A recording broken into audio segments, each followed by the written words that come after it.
Ladies and gentlemen, welcome into Fantasy Football University, FFU. We are coming to you yet again in the off season, our last off season show. I am Mr. Bildacoustas. I'm here with Mr. Tom Lang. Mr. Tom Lang, how you doing, sir? Still a little woozy from last night's draft. Yeah, we're gonna get into that a little bit. For anybody who doesn't know what we're talking about, we had a high stakes league draft that went on basically for three hours or so last night, It of was which we great. live streamed. We encourage you guys to check it out. A lot of fun bits, a lot of angry bits, which I'm sure we'll comment on a little bit today. So we'll jump into that.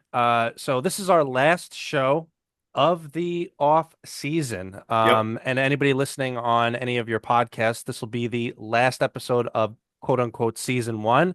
And we're rocking and rolling with season two next week as we jump into week one of the regular season. But for now, we'll jump into all this stuff. We got some interesting, we got some division winners, we got some betting stuff. We just got some hype for the regular season. Everybody's all excited. So before we get to all that, let's just jump into some news from around the league. So, we definitely got some interesting notifications on our phone this morning. So let's start with the Adam Thielen one because he's one of Legacy. one of Tommy's favorite players. So Adam Thielen has now been, I guess you would call it, given to the Minnesota Vikings, for lack of a better way of saying it. Um, I don't see a single fantasy relevant thing to mention about it in either direction. Maybe it just bolsters Coker and Leggett for Carolina to some degree. How do you feel about Mr. Legacy, Tommy? I think it's a nice little homecoming for his final legacy year, and I think it's gonna be a nice little help for a young aspiring quarterback in JJ McCarthy. I do feel like this could be a slight bump to TJ Hawkinson, to be honest, because I How? honestly, because I mean, obviously now there's a lot of mouths to feed over there, and I still think that Thielen got it. And this obviously is going to help, with the suspension for the period of time with, Addison being out, um, to an extent, and I think he's just going to feel his grounds there. I just think I really feel good about Mr. Legacy going back to You could you could Vikings. feel good about it and not have a fantasy impact from it, which is fine, you know. Yeah. Yeah. I do stand by what I said though. I mean, you visualize Adam Thielen just in a wheelchair and crutches right now. No, think it's I just think it's irrelevant. That there's no I don't have to dismiss the man. I just think it's irrelevant. I Yeah, think just don't dismiss the man, man. yeah. Let's get into real quick. So we have a resolution, amazingly, on the Rashi Rice situation. Yeah. So Rashi Rice, instead of doing this thing where he's going to fight it and then get a hearing on week five, and then we don't know what's going to happen, I guess he figures, well, I might get suspended for games that might be more relevant for the Chiefs later on in the season. He's like, you know what? I'll take the suspension now. He will be suspended for the first six games of 2025, basically eliminating him from any fantasy relevance from a draft perspective. I mean, maybe if you could hold on to like it would have to be a really late round pick, and you're just accepting the fact that he's swallowing up your bench. Unless you have a really deep bench situation like we did last night, which we'll get into. Just it's done. It's just done. Bolsters up Worthy. I mean, I know you're a little less bullish on Worthy as I am, but I mean, you can't deny the opportunity now. So I think, you have Juju Smith-Schuster over there. He'll step up for the time being. I think this is a big opportunity for the newly what should we call it? Fiance Travis Kelsey to I didn't know we were going to comment on that. the newly fiance Travis Yeah, Kelsey to catch some balls for the first six games of the year. I don't. I have to ask you this because this has been the whole off season. I want you to articulate to me what your issue is with Xavier Worthy. He just reminds me. I mean, he reminds me of Percy Harvin in a better situation. And Percy Harvin was great. Yeah, but I don't think. I think. Well, all right. Maybe he's a poor man's Percy Harvin. I don't think he's. I don't think he's that good. You But don't. no, I don't think he's that good. Okay, in his rookie season. I think he's a very flashy, elusive guy that's on a ascending every single year, trying to figure it out offense that, needs new players to add to the pile. And I don't know. I don't. It's just been like endlessly this offseason. It's been an endless poo-pooing. And like now we just Rashee Rice, it's just he won't be there for 6 full weeks. And you're like, oh, Juju will step up and throw in this. And like, I mean, you just it's pretty clear how much you're down on him. But we're allowed to have different opinions. I just I think you're a little bit too down on him. Um I think I those were the two major things that came across my notification feed. Did I miss anything else? No, not to my knowledge. I mean, there was just minor stuff outside of that. Okay. Uh, we should mention now, like some of the other injury situation of which we had a full breakdown last week about.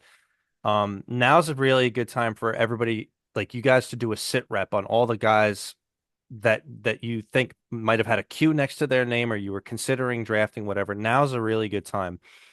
We already made the proclamation that if people aren't getting in practices, unless they're like superstars and they're like, all right, then they're just going to play week 1. But unless they're getting in practices, to not buy into the injury dip and to accept the fact that they could have a rough beginning of the season, they might get re-injured, that kind of thing. So a couple of names to keep an eye for is including guys that haven't been practicing for X, Y, and Z reasons. Two of the top on my list here would have been like Khalil Shakir and Juwan Jennings, of which there's an injury dip happening in the draft, and in Juwan Jennings, it's also a contract dip. I wouldn't be buying.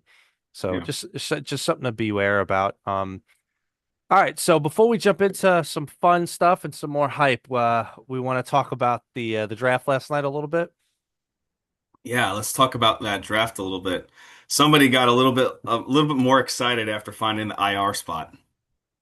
Just a little bit. So let's catch everybody up. Last night we did a high stakes um we joined a high stakes league. We had the draft for it. We were in the 6th spot. It was a full PPR league, 4 point passing touchdown. It was an 18 round draft. We have to start 10. It's a QB, running back, 3 wide receivers, flex, tight end, kicker, and defense, and we have 8 bench spots. But in addition to that, I knew that we had an IR spot. I didn't realize we actually had 2 IR spots. Not that that would have made that much of a difference in how we draft. Just it's just a bonus. So essentially, like 18, 18 spots on your team and then 2 IR spots.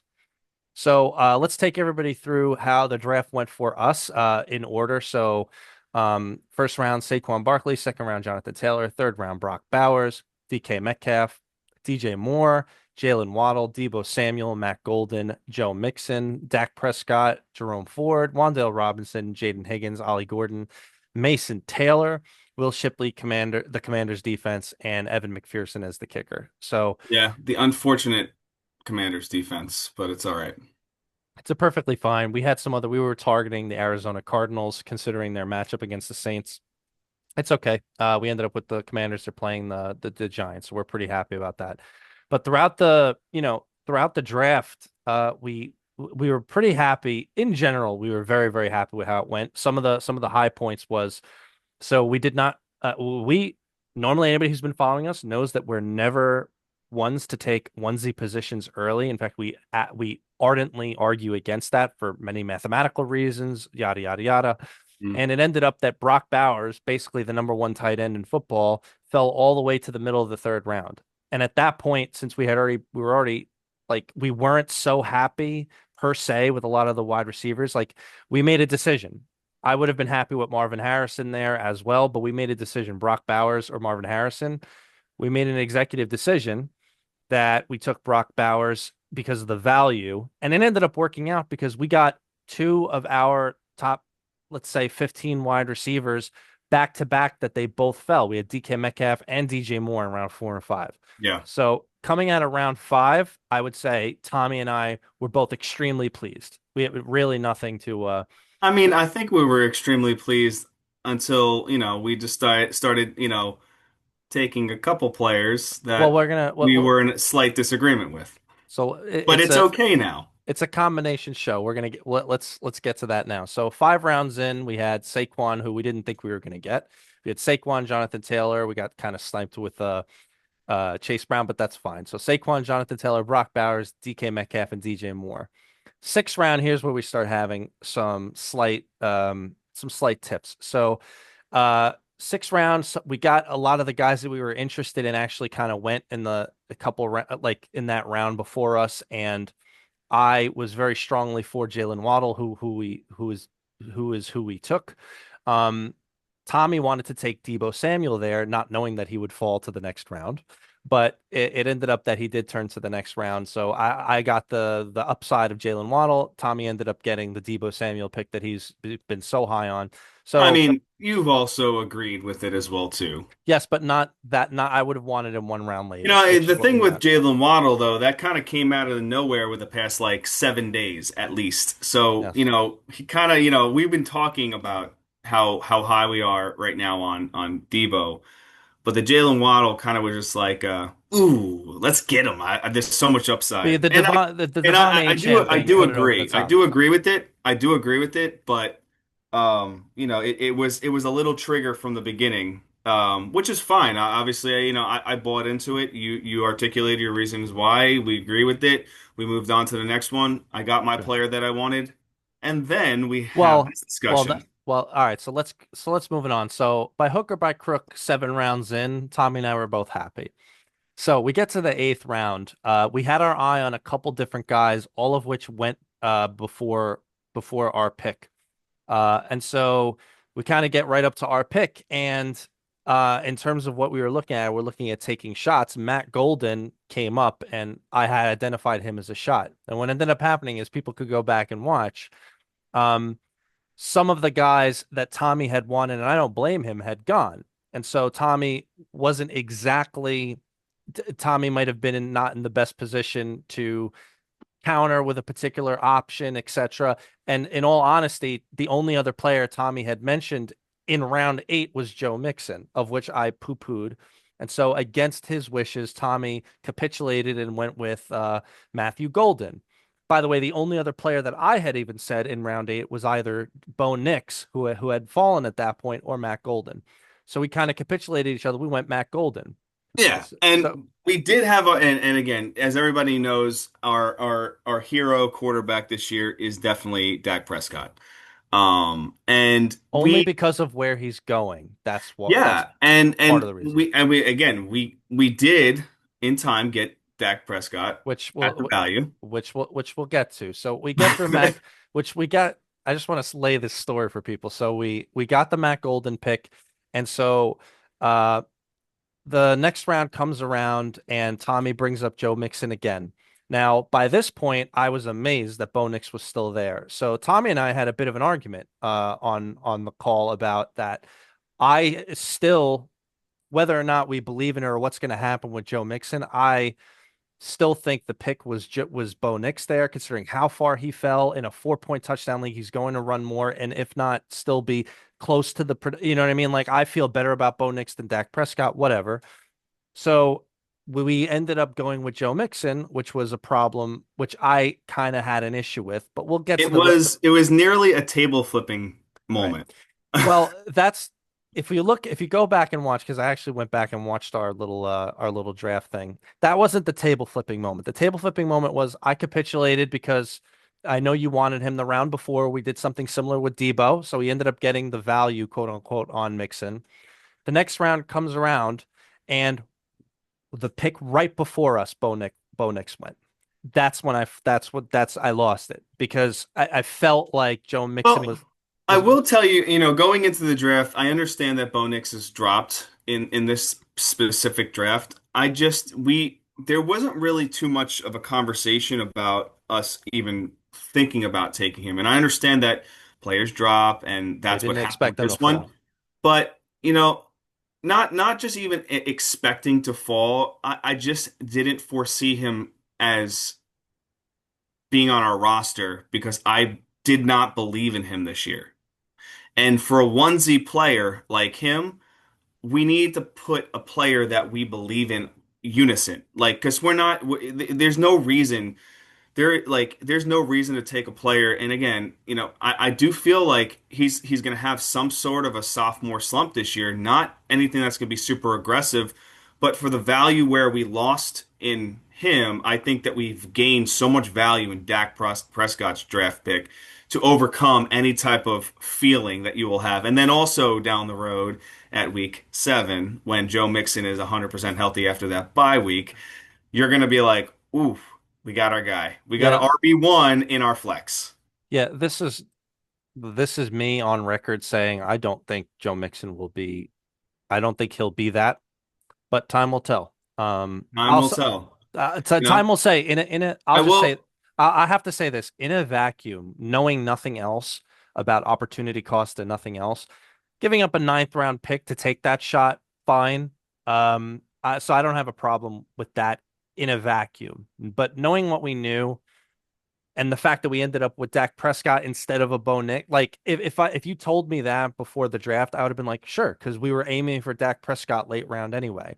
My problem was that when the value fell in a similar way to like Brock Bowers, it's like, well, at some point the value fell, maybe we should have gone it. But anyway, that was my issue with it. But I felt compelled to mention this because I had did the same thing to Tommy because I'm allowed to disagree with Tommy, but Tommy believes in a Joe Mixon upside towards the late end of the season.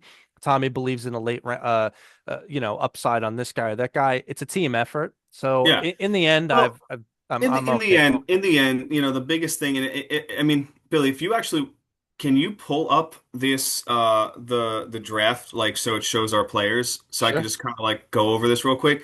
But I will sure. say this, like the big thing is um we waited so long to take that next running back, which the next running back that we took in value was Joe Mixon in the ninth.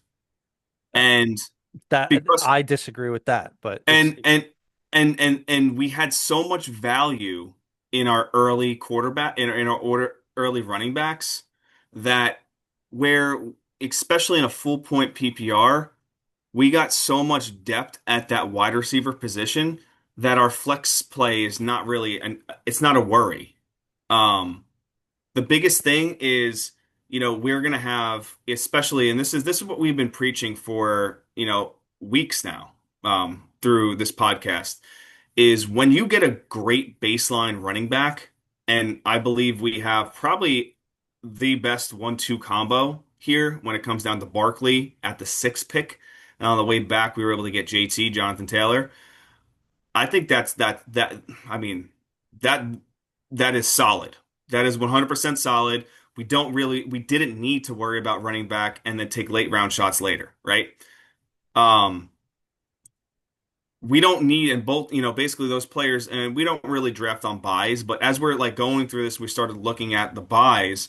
It just made sense. It was going to fill in that opportunity, right? I So, I think I don't in the surface I don't disagree with what you're saying. First of all, we never look at buys, so I feel like that's the no, smallest yeah, consideration.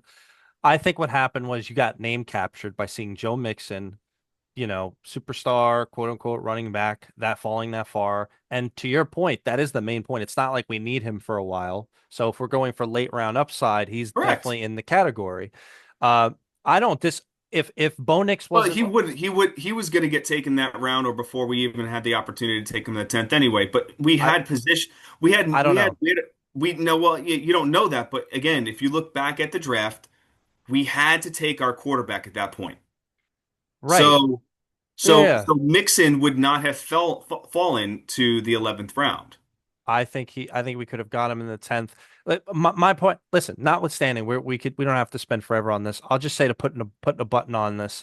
I would have literally no issue with this if we had grabbed if sorry, I would have no issue with this if Bo Nix had been taken before the pick.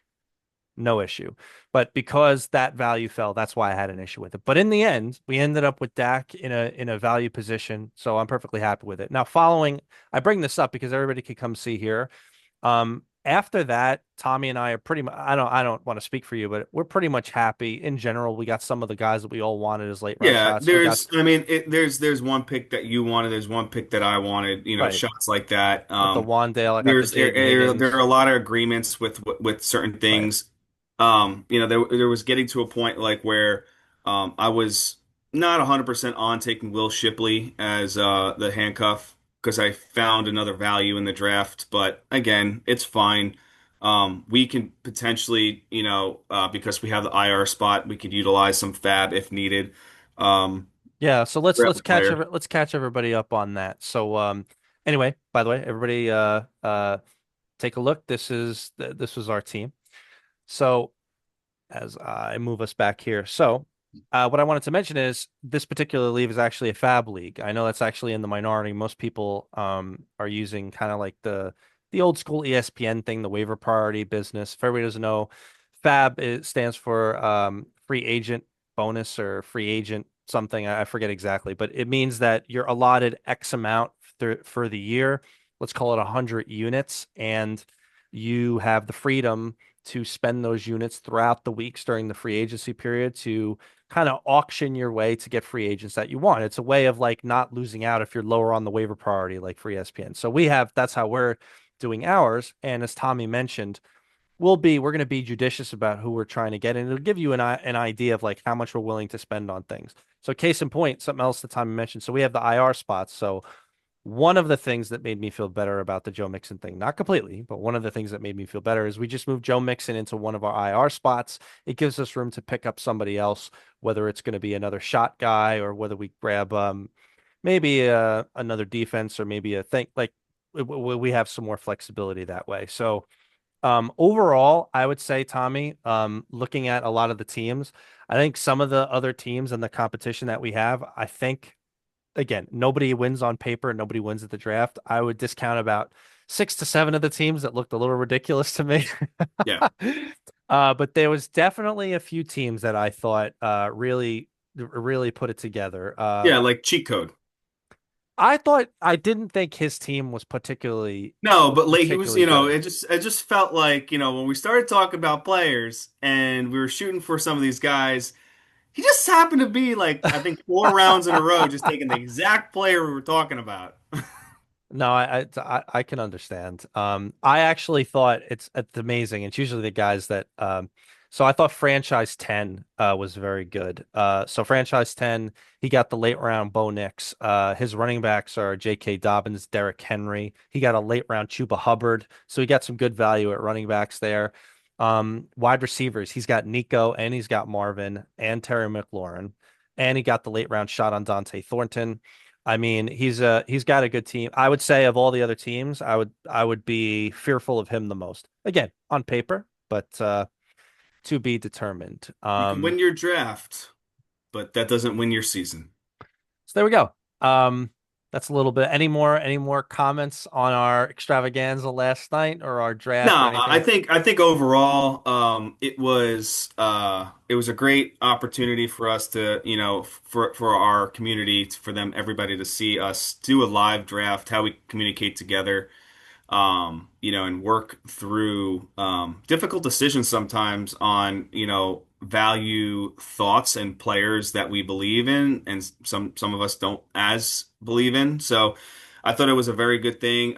It was a long draft for sitting on a computer and streaming and all that fun stuff and managing all that. But I think overall, and we had a lot of engagement in the conversations as well too. So again, we appreciate everybody that tuned into it and engaged with us and asked questions on their own drafts. I think overall it was a really really cool experience, and I would love to do that again if we had the opportunity. Hopefully, I don't think we're gonna have the opportunity to do that this year. We have a number. I think I have 4 more drafts left over to cover, but I don't know if we're gonna be able to cover any of those live this year, unfortunately. No, that's okay. But I do like the idea that we get at least one big high stakes league that we share with everybody, and we'll be we won't make that in the entire focus of our show going forward, obviously. Yeah, no, no, for sure. But we'll kind of make mentions of it throughout the year, how things are going, and yeah, we'll Yeah. keep you for anybody who So joined us on that yeah, journey. and so I know we're going to go into the next kind of segment Sure. where we're going to start kind of talking about like futures, booms, busts, elements Uh, like that. and let's get hyped for the season, man. Yeah. We got one week. I'm very, very excited for this. Yep, yep. we got actually a really great game too. We got our Mr. Dak Prescott playing against the Eagles, who he has fairly good games against. So Yes, yes, he does. And we were yep, considering being a bit worried about that, but you know what? I think we're gonna roll with it. We're gonna roll. I So think we'll be okay. yeah. So let's just get into predicting the season hype and everything, ready to roll. We're all excited. So yeah, Tommy, why don't you take us away here? I know you've got your now we're gonna get into division winners and predictions and Super Bowls and stuff, but let's go to some offshoot stuff. So I know you got a Yeah. couple planned. So basically, I just real quick, I was looking at some of the futures when it comes down to player props for the full season. And there were some really good values, I believe, out there. I did do this 8 leg parlay together. And it wasn't a heavy, heavy buy-in for this parlay. But and again, I never recommend for people to do 8 leg parlays. It just doesn't usually benefit the right way. But you never know. Especially if it's going to be a full season event, that's fine. Yeah, but this is based off of Sleeper. I basically put all these legs together when it comes down to it. So Jaden Daniels, his rushing prop is 674 and a half. I took the under on that. I think they're gonna have him rush less this year, especially with Debo being there, and basically utilizing multiple running backs. I think it's gonna really slow down his rushing attempts. I think he only is really going to get close to about 500 yards this year, so I think it's a great value. Um, Zach Charbonnet's rushing yards actually was 499.5. I took the over on that. I think that he's going to be 800 plus, especially if if Walker is not going to be 100% healthy this year, and the coaching system wants basically a more consistent running back to be on the field. I think Charbonnet will basically be a great value in that right there. Especially now with basically Rashee Rice, basically him being suspended for the first 6 games. Travis Kelce's receiving yards prop is 699.5. I took the over on that. I think he's going to hit close to about 800, 900 yards this year. Um, and especially in the first 6 games, he could pretty much get to that 700 marker within the first 7 games. So I think it's a great opportunity to target him there. Scatterboo, his rushing yards since he was healthy. Basically, I triggered this one after I saw that Scatterboo was on the which we call it the preseason field. He is back. He's healthy. His rushing yards is 499 and a half. Now, I think that this is going to be close. I think he's going to hit about 520, 530, but I definitely think he's going to hit over 500 yards. So I took the over on that.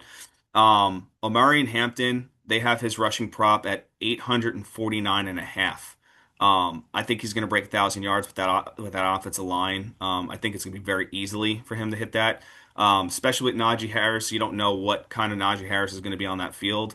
So I took the over on that. Obviously you take the younger, aspiring running back with a great offensive line and great quarterback as well too. Kyle Pitts. Kyle Pitts is rushing his receiving yards is actually 549 and a half.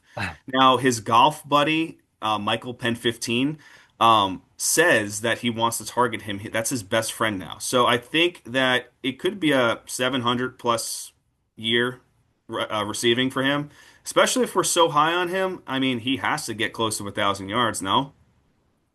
I we hope so. I Yeah, we mean, hope so. We the hope so. opportunity's there. He's going into a contract year, so Yep, yeah. we hope so. Emeka Abuka, 800 and 800.5 receiving yards. I think he's going to have 1,000 yard receiving yard season, especially with the injuries that are there. I think that's a no-brainer to take. And then Jamison Williams, 899.5 receiving yards. If he stays healthy and he's 100% on 17 games, there's no reason why he can't be a 1,100, 1,200 yard receiver. They're going to be passing the ball. They're going to have a little bit harder games this year, I think. And based on that offensive line, I think they're going to be throwing the ball a little bit more. So I parlayed that all together. 25 bucks to win 3,023. I got all season to wait on that one, but I think it's a nice little fun one to watch throughout the season. Um, I do actually have one uh, five leg anytime touchdown, We're already which on. You should hold that. We're not on week one yet. We're all not right, there yet. sorry, I'll hold that one. I'll hold that one for a little bit, but yeah, Yeah. Well, but yeah, we're closing out our season one here. Come on. We'll yeah. save that for next week. All So right. yeah. It's really interesting. I could just tell for people that a lot of the things that Tommy said, I 100% agree with, and a lot of it I don't. I just like the Jaden Daniels one. That was the first one he mentioned to me off air, and I was like, man, they're gonna want to use him. But what you've articulated, if you believe. Um, so unlike Tommy, I a lot of times with player props, they're not as appealing to me because a lot of times like a player could do good and then they won't hit it for whatever reason. It won't be and I don't sometimes I'm not a big fan of the odds on those certain things. Like I like to get bigger odds because if you could call your shot and it'll work out, etc. So I tended to focus more on the end of season awards. So let me give you a couple shots here. So let's just start at the top. So AP NFL regular season MVP. I got two names from both in the NFC. So Jalen Hurts, for some reason, is all the way at plus 2,000. He's like the seventh, or he's like the eighth name on the list. I don't understand how he's not right up there. I think it's too good of a value. Um, they're going to be a ridiculous team. They got a difficult schedule, but they're going to be great. And usually the quarterback on the best team probably has the best shot to win the MVP. I just don't see how he's not on there. The other name here, like on the 11th, like the 12th or 13th name at plus 2,800, we got Brock Purdy. Brock Purdy just got paid. The 49ers have the easiest schedule in like, what is it, 14 to 15 years. Mhm. Again, best quarterback on the best team. I think the value's there.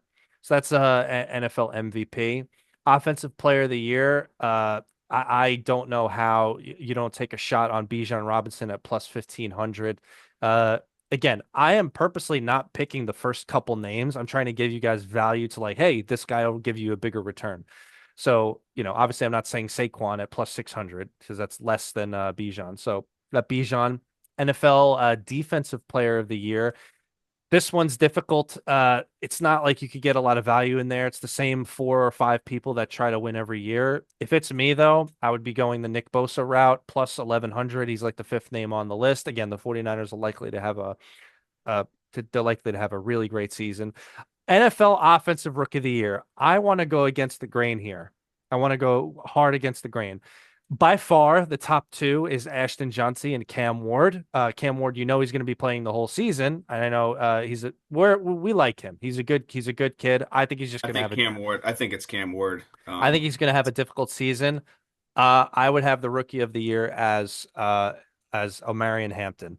I still think Johnson's going to have a great year, but after the whole Najee Harris Cyclops situation this offseason, I think also Marion Hampton's in a better situation. I the better team. Yeah, and you get a bet. I mean, even though Pete He's a Carroll's a great good coach. value for fantasy as well too. It's amazing.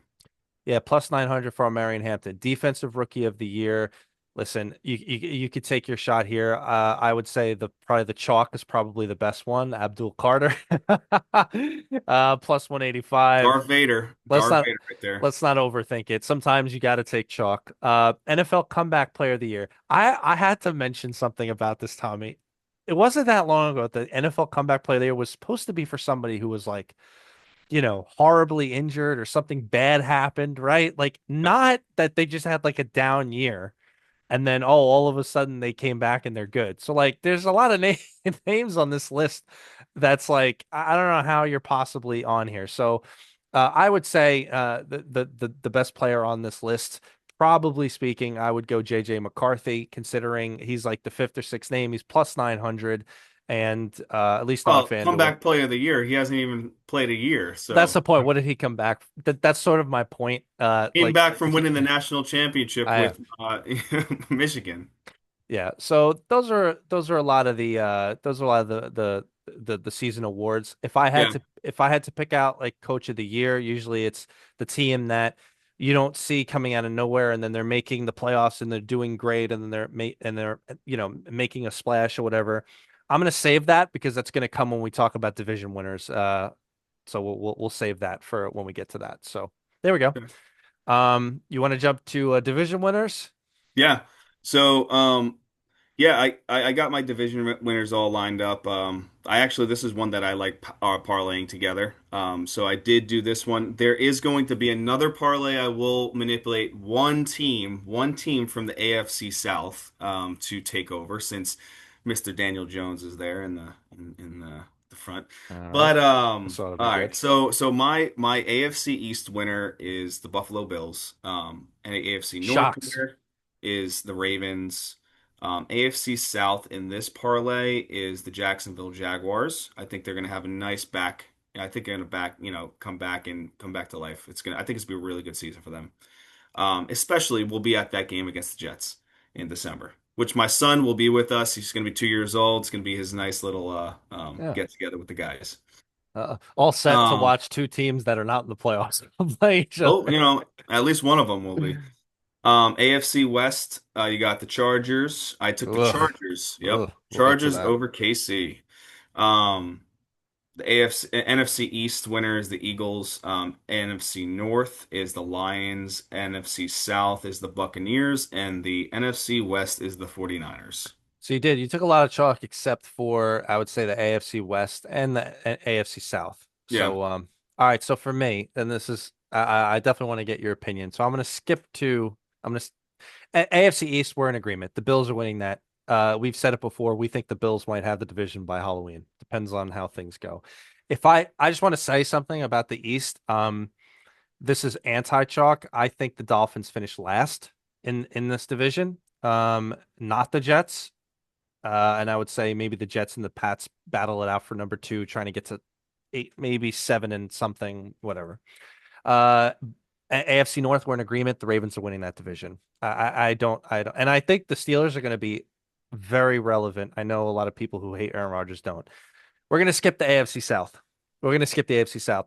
All the parlays that I've done on my own have completely left out the AFC South. So I want to get your opinion on something. We'll skip that. AFC West, until further notice, I will be taking the AFC, the Kansas City Chiefs. When Patrick Mahomes is not playing football, then I will pick a different team. So the Kansas City Chiefs. NFC East, annoyingly, chalk, Philadelphia Eagles. NFC North, we're going to leave that out for a second. I need to get Tommy's opinion. NFC South. Okay, here's the big one, and I'll talk about Coach of the Year. I think the Atlanta Falcons win this division. The Atlanta Falcons have a comparably easier schedule. Um, I think they're raring to go. I believe in Michael Penix. I believe in their team. Bijan is going to carry them. I don't believe in the other teams. I don't believe in obviously the other teams in the division to keep up. Tampa's going to be good, but I think Atlanta's going. This is going to be their shot to be better, and therefore I think they're going to have such a good season that the coach of the year is going to be Raheem Morris. That's my pick. NFC West, like I said, San Francisco. I don't see how. All right, so now let's go back to the NFC North. I feel like it's blasphemy to pick against the Lions. However, this is the most vulnerable that they've been the last couple of years here.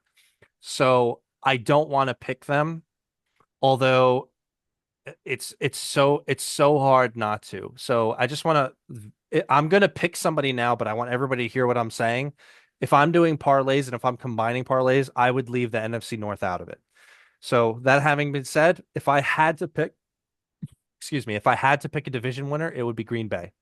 I think they're going to be better. I think they're going to be ascending. I believe in Jordan Love. I believe in their team. I think Matt LaFleur is a Even great with no coach. wide receivers, They do have wide receivers. Stop it. I believe in I believe in the feeling good Packers. about Golden. All right, in the AFC South, this is the other division. Like anytime I do parlays, I'm purposely keeping them off for the complete opposite reason. I think all four of the teams are terrible. If I had to pick a team here that would take the division, it would probably be chalk and the Texans, but ugh, it's an ugly division. Who did you pick? Jacksonville? I took Jacksonville, but I'm going to parlay another one where I'm going to take the Colts. Okay. Well, you guys heard it from me. Those particular two divisions I leave off because it's so hard, but every all the other ones I got to pick Yeah. for. So there we go. So why don't we get the Super Bowl matchups and then we'll get our predictions for the Super Bowl. We'll All see how right. accurate we are. So my Super Bowl matchup is going to be the Lions versus the Bills. And the Is that the Super Bowl Bills we wanted and the last year? Bills win the Super Bowl. Josh Allen gets his Super Bowl MVP and he rides off into Bill country as the greatest quarterback ever played in Buffalo. Oh, okay. And Jim Kelly will be he'll be Oh, happy to see. he's the one that won the championship for them.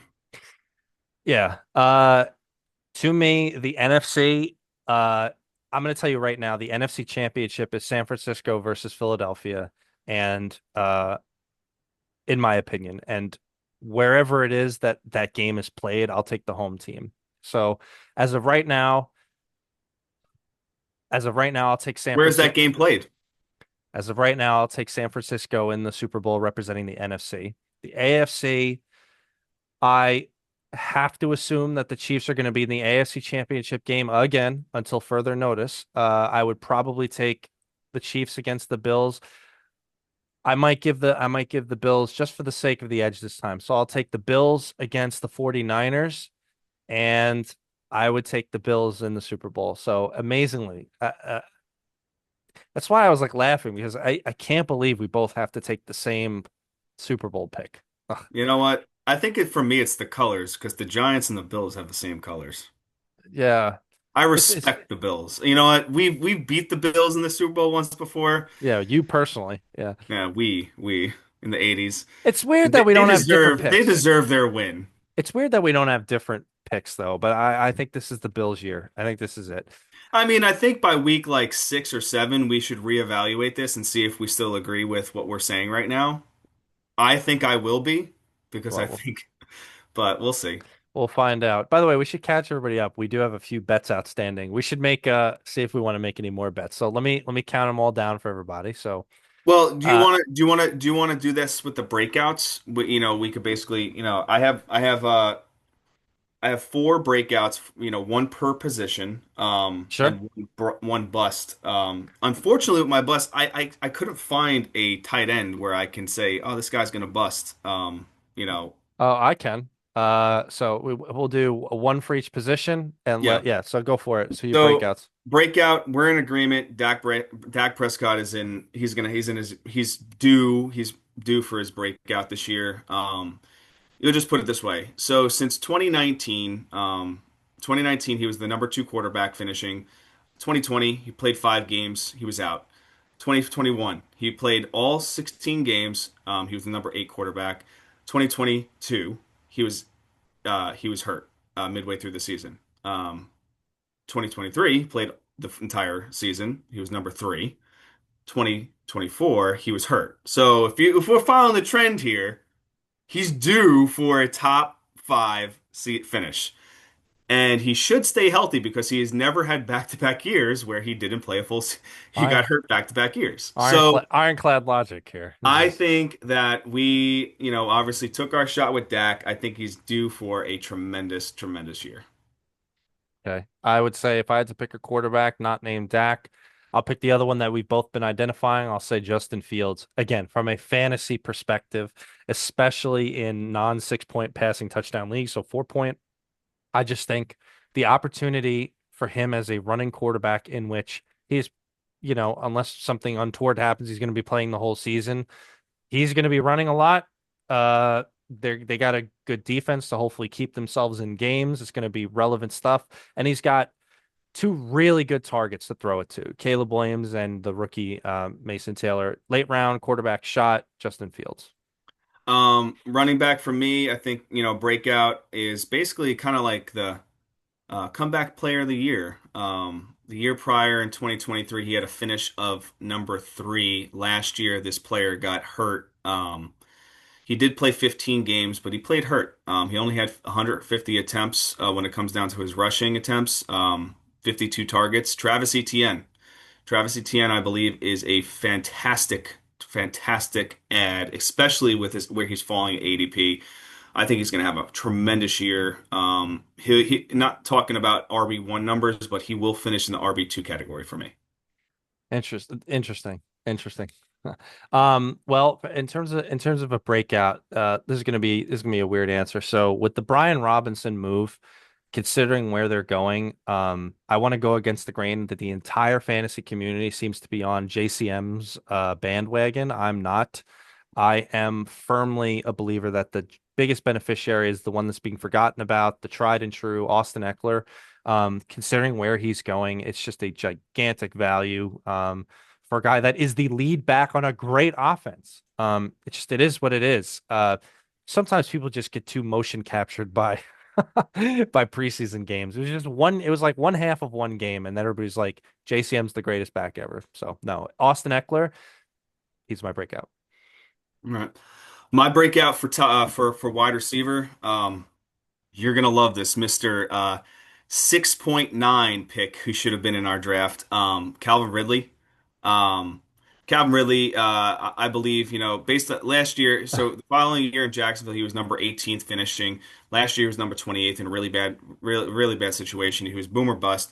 I really think that he takes back the step up with Cameron Ward, however he wants to go by. I'll call him whatever he wants to be called when he basically throws that ball to Calvin Ridley all day long. I think that Calvin Ridley is going to have a tremendous year. Unfortunately, we weren't able to get him in the draft that we were just in. But I am targeting him in every single draft that is at least a PPR, a half point PPR. I think he's going to have a fantastic year. I think he's going to get anywhere from 8 to 12 targets a game, and he's going to capitalize on those targets. Yep. I'm going to take no surprise here. We spoke about him today. I'm going to take Emeka Ibuka, wide receiver for Tampa Bay. I think the opportunity is just too good, especially as he's looked great. Everything about it is great, and his opportunity is great. I mean, obviously Mike Evans is there, who, like we said, we kind of fear he's going to run into a bit of a wall, whether it's an injury concern or whether he just kind of falls off. Chris Godwin is coming off the injury; he's not even going to be playing the first couple of games of the year.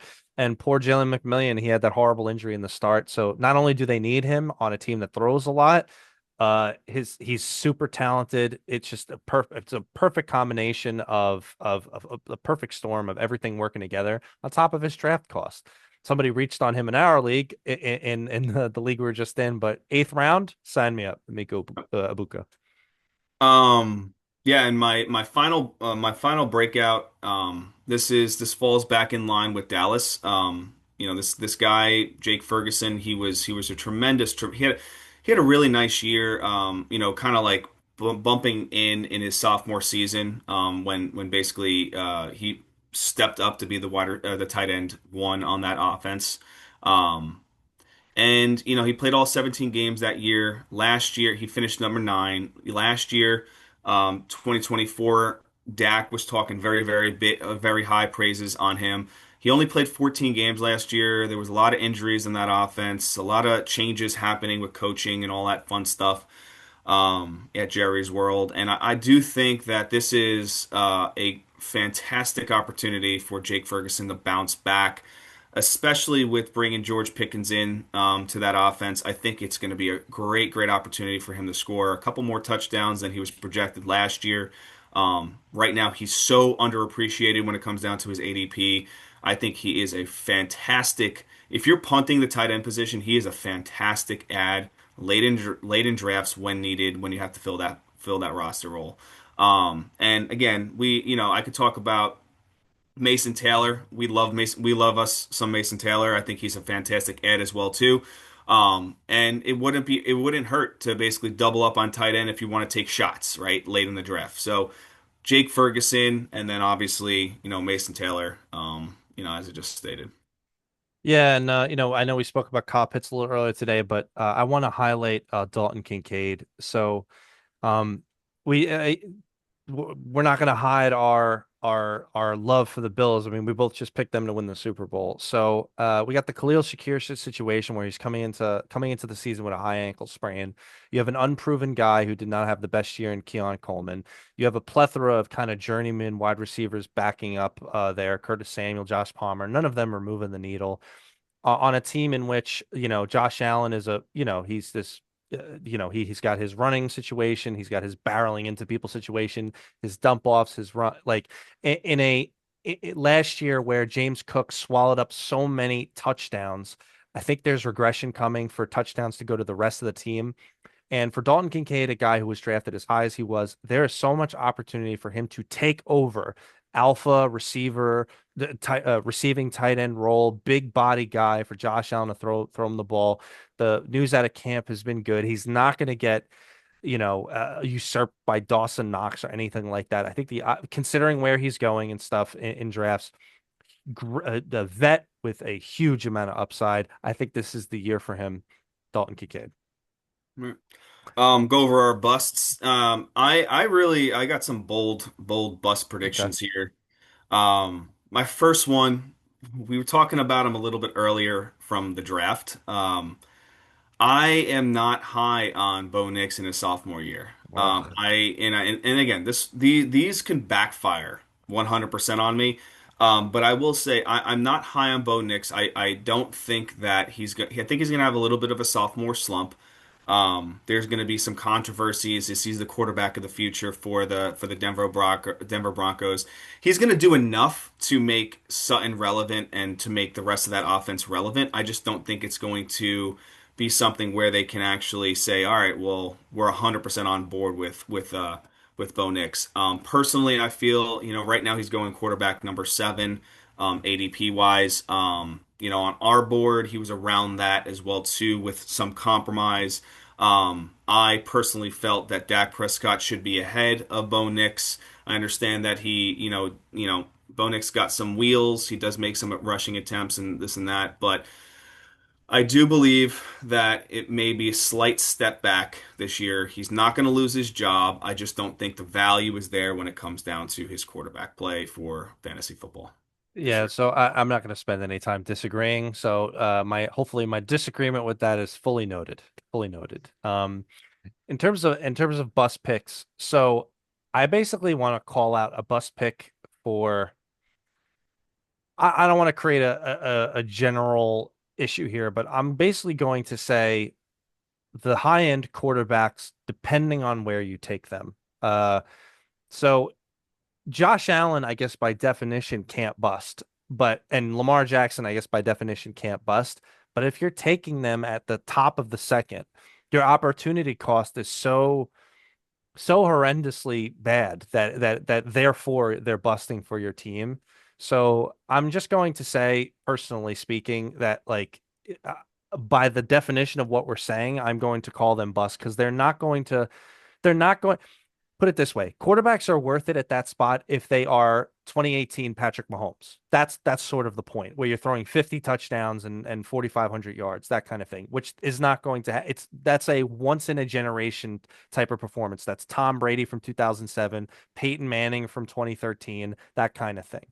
So if that's not going to happen, then you're going to feel bad that they were there, or like maybe Lamar Jackson with his running from like 2019 Yeah. or something. So that's not going to happen. You can never project anything to go like that. So I'm going to say Lamar Jackson and Josh Allen, both as quote unquote busts if you have to buy them there. Yep. Okay. I mean, I agree with you, Sammy, because they're high valued ADP. Again, you don't always want to spend your early picks on a quarterback unless the system makes sense to do so. But again, I agree with you on that. My running back is we've talked about him thoroughly through this offseason because we don't believe his ADP is accurate. It's Bucky Irving. We think that Bucky Irving is being overvalued right now, and let me just explain our reasons why, or my reason why. The only times that he put up RB1 numbers that everybody's taking this guy as an RB1 right now is when he was receiving anything more than 50% of snap percentage. The amount of times that he received over 50% of snap percentage was 1, 2, 3, four, five, 6 out of 17 games. Is that RB1 category? No. Now, if you're keeping him as a if somebody's keeping him in the 14th round because they were able to draft Bucky Irving and he's in a keeper league as your 14th round pick, by all means, congratulations. You got a great, great opportunity there. Is he an RB1 in my eyes? No, I think he's overvalued. I think he still has some talent behind him that's, creeping up the depth chart. He's not the solidified running back in that running back room. He's a great talent, but I don't believe that he's a great pick at where he's being drafted. Yeah, definitely not where he's being drafted. Me and Tommy both have him ranked as a solid running back too, which is way below where he's going. So Yeah. couldn't agree more. My pick is this is going to be another kind of general one that I could lump in names for. I basically want to say rookie running backs, not named Ashton Johnson and Omarion Hampton. I think people are imbuing way too much into these rookies. And I get it from an excitement perspective. And you think that they're going to, and I guess we could lump in JCM into that too. So a couple names right off the top of my head. So JCM, Caleb Johnson, Travion Henderson, and oh my goodness, RJ Harvey. You guys need to remember that this is not like the Omarion Hampton situation now because Najee Harris has basically been gone because of his eye, or Johnsey where it's just clear. They are not going into a situation where they're taking over the role on week one. They're not even going into a situation in which they're quote unquote miles better than the current running back on week one either. That is going to be a long process, particularly depending on who the coaches are and what the situation is. RJ Harvey, that could take most of the year for him to take over with Sean Payton there. Caleb Johnson, Jalen Warren is super talented. He's not just going to go in. Travion Henderson might be way more talented than Stevenson, but we don't know how good the team is going to be. Stevenson's going to be involved. Stevenson, he's not a bad player. And JCM, we just had the whole discussion about Austin Eckler and like people like so let's let's put a little bit of a pump the brakes just a little bit on it for the prices that they're going. And don't take guys like Travion Henderson in the third round. Like Yeah. just keep it on the Yeah, he could pay off. His value could pay off. It's just not going to be an immediate not response, and not for something that you're drafting him as. Yeah, not I mean RJ Harvey in the fifth. Like, come on, like we're getting too far here. So, I mean, if you think about value, I mean, Mixon in the ninth compared to Henderson in the oh, and third. my bus pick is Joe Mixon in the Um, worst. my wide receiver bus pick, we've talked about him a lot this year as well too, is JSN. Jackson Yep. Smith and Jigba. He's on his second quarterback. He's got Sam Darnold there. That offense brought in other talent, in Cooper Kupp, which I think is going to get a lot of targets. I don't think, obviously Kupp is on the downward trend. They were looking for something different when it comes to structure in LA. Because, if you look at it from the perspective from an outside perspective, Cooper Kupp and Puka Nacua were used exactly the same way. They're the same kind of, wide receiver they were in that system. They don't need two of them. I think Cooper Kupp is basically going to be more of a slot receiver, taking opportunities inside, getting those first downs. I think it's going to eat away from JSN. Obviously, JSN was heavily targeted last year because DK Metcalf was spending a lot of time in the blue tent, and Tyler Lockett was, not Tyler Lockett. So he did receive 137 targets last year. He had 100 receptions, 100 catches, 11 30, 6 touchdowns, right? So I think there's going to be a slight regression there. I think a lot of people are overpaying for this wide receiver. Same kind of situation that I feel with Bucky Irving. You just don't know what's going to happen, especially with Sam Darnold. What kind of quarterback is going? Who is he going to be? Is he going to be the same Sam Darnold as last year?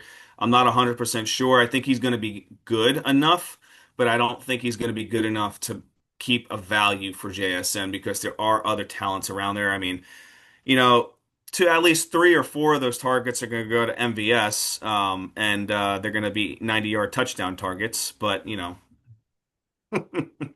It's so weird how you. the feelings about Seattle are so like between the both of us are so I funny. still Which think they're going to be I competitive. know, and I don't The know how you only get way, there. and I think the only way that they're competitive is if Charbonnet is the running back.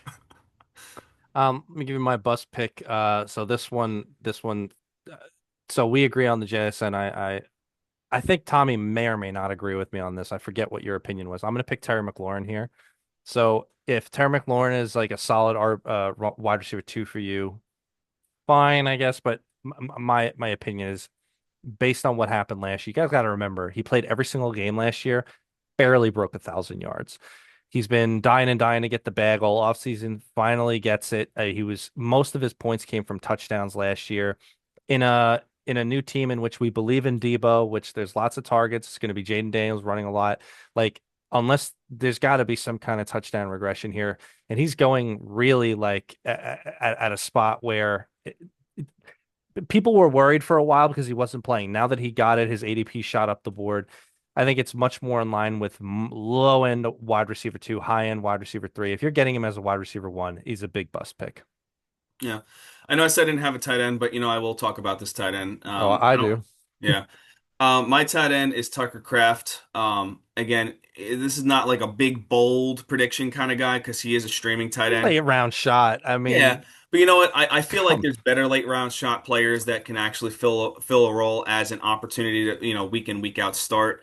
Last year Phil Musgrove was out, and he did make his way back. Sorry, Luke Musgrove. They did Phil. I don't know where I got that. They they did draft him pretty much to be a pass catching back as well too. So I think he has some opportunity to kind of cut into it.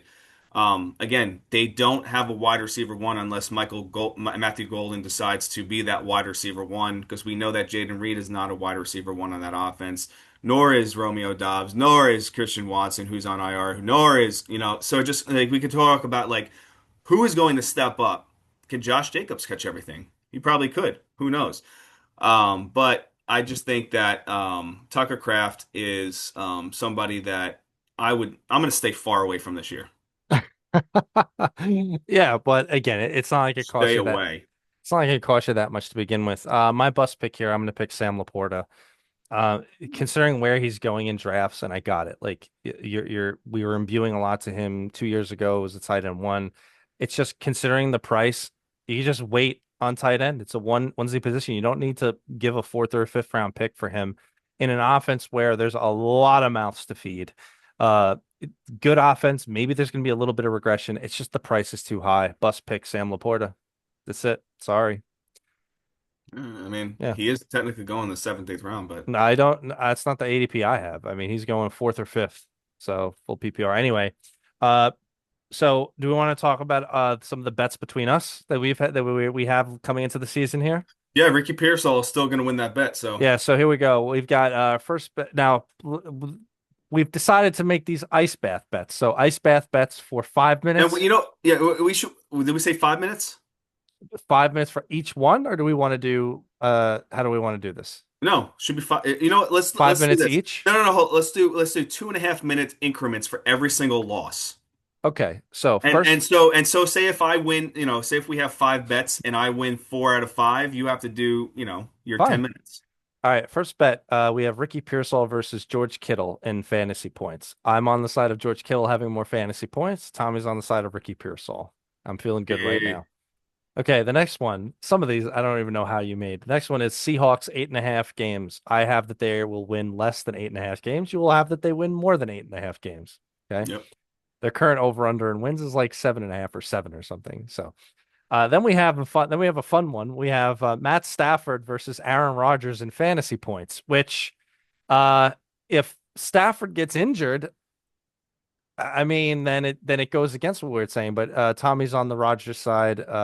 Actually, that's not even me. That one's Johnny. Johnny's on the Stafford side. So that one's fun. And then we have the one that we just did during the draft. Jalen Waddle, 800 yards receiving. I have over. Tommy has under. So. Actually, let's add one more to this because I think you're going to be on the other side of the train with this one. Who has more rushing yards, Omarion Hampton or Austin Genty? Or Ashton Genty. Ashton Genty. I You know don't. what? Let's say all. I wouldn't Let's make a say bet about all. it. Not rushing yards. We'll say all-purpose yards. All-purpose yards. Yep. I don't want to make a bet about it. It's too Why it, not? Come on, take one. I'll take one side. You take the other side. because I don't want to make that bet. I don't. The bets that I've taken, I believe strongly about. Like, Come on. yeah, I'm not making that bet. I will Oh. take. I will make a bet with you right now that I hope I'm wrong about the Joe Mixon thing. Like, so do you want to take whatever bet? Do you want to take a bet Oh, there? you're very wrong. You're very wrong about Joe Mixon. All right, why don't we leave it there? If we get into like, I'm sure we'll come up with a couple more by the season. But there we go. Uh, so we got through a lot today. We got through news. We got through our picks. Our division picks. We got through just some fun props, etc. And we just got through some breakouts and some busts. And we are hyped for next week. We got a big. We're so excited for the season. So let's catch everybody up during the season. We do 3 shows a week, 2 main shows and 1 live show. Tuesday, you can expect a waiver show every Tuesday during the day. And then you can expect a forecast show either on Wednesday evening or Thursday morning to get you ready for the that upcoming week, who the guys you should start and sit, etc. And then Sunday live, we do a Sunday live every single week of the season. It's this particular week coming up. Obviously, we're gonna assume our regular schedule. We're so excited to have you with us, and it's gonna be great. It's gonna be great. Closing thoughts? Yeah. Again, we appreciate everybody that takes the time to watch our videos. If you could please share, subscribe. We are on all different streaming platforms for podcasts, and obviously shorts on TikTok, Instagram, you name it, wherever we're at. If you could subscribe, share it with your family, everybody, we appreciate it. We do. Thank you, everybody. Hey, everybody.